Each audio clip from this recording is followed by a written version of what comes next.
နင်းငွေတွေဝင်နေတဲ့ရှမ်းပြည်ဘက်ကမြို့လေးတစ်မြို့ရဲ့မနက်ခင်းဟာပုံမှန်ထက်ပိုအေးစိမ်နေတယ်။ညာနင်းစီတယောက်အိမ်ရှိကနင်းစီခင်းထဲမှာပန်းခုရီအသွေးထဲနေဝင်နေမိတယ် သူမရဲ့ဘဝဟာဒီနင်းစီပန်းတွေလိုပဲလှတော့လှပါရဲ့ဒါပေမဲ့ကင်တွယ်မိတဲ့သူတိုင်းသွေးထွက်တန်ယိုဖိရတတ်တယ်ဆိုလားသူမကိုယ်တိုင်ပဲသိတာပေါ့ ။အိမ်ရှိကခြံစည်းရိုးနားမှာကားတစ်စီးထိုးရက်လိုက်တန်ကြောင့်မြနင်းစီမော့ကြည့်လိုက်မိတယ်။ကားပေါ်ကဆင်းလာတာကခန့်ညားထေဝါတဲ့လူငယ်တစ်ယောက်။သူ့မဲ့လုံးတွေကတစုံတစ်ခုကိုအသေးအတန်ရှာဖွေနေပုံရတယ်။ ဒီမှာ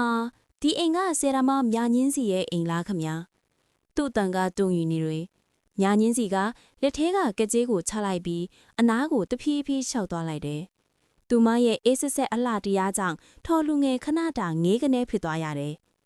ကျမကမြညင်းစီပါဘာကိစ္စရှိလို့လဲသူမရဲ့အမေကိုထော်လူငယ်ကချက်ချင်းမဖြေနိုင်သေးပဲအိတ်ကထဲကစာအိပ်အဟောင်းလေးတစ်အိတ်ကိုထုတ်ပေးလိုက်တယ်စာအိပ်ပေါ်မှာရေးထားတဲ့လက်ရေးကိုမြင်လိုက်ရတဲ့ခဏမြညင်းစီရဲ့မျက်နှာဖြူလျော်သွားတယ်ဒါကလွန်ခဲ့တဲ့10ရက်ကပျောက်ဆုံးသွားတဲ့ကျမအကိုရဲ့လက်ရေးတဲ့ ဟုတ်ပါတယ်ဒါကိုကျွန်တော်ဖေမသိခင်ကခမားစီအရောက်ပေးဖို့မှာသွားလာပါထဲမှာဘာရှိလဲတော့ကျွန်တော်မသိဘူးစာအိတ်ကိုဖွင့်လိုက်တဲ့အခါမြနင်းစီတွေ့လိုက်ရတာကစာရင်ဆောင်မဟုတ်ပါဘူး